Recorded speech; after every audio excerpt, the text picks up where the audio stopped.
coming home after having been in the war and fought in Vietnam, and he called his parents from San Francisco.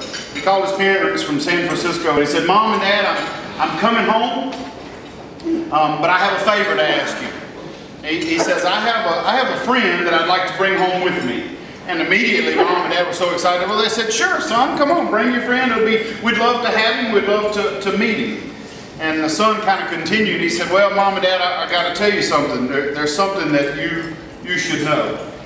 He was hurt pretty badly in the fighting, and he stepped on a landmine, and he lost an arm and he lost a leg. But he has nowhere else to go, and I want him to come live with us." Well, there was a little pause on the phone, and Mom and Dad thought about it for a minute, and they said, "Well, I'm sorry to hear that, son. Maybe we can find him somewhere to live." And the son said, No, Mom and Dad, I want him to live with us."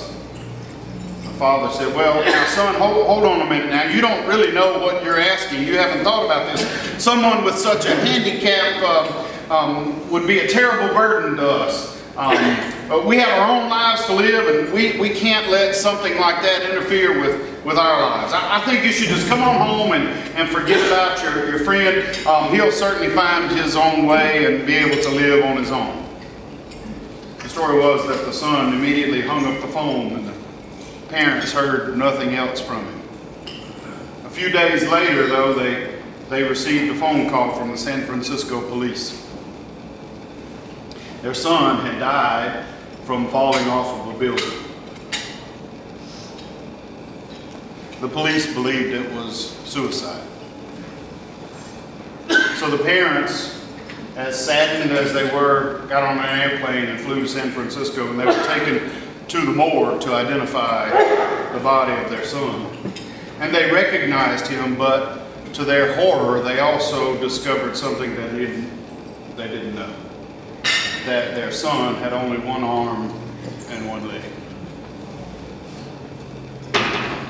That's a pretty gut-wrenching story, but I think it makes a very vivid point. It does for me.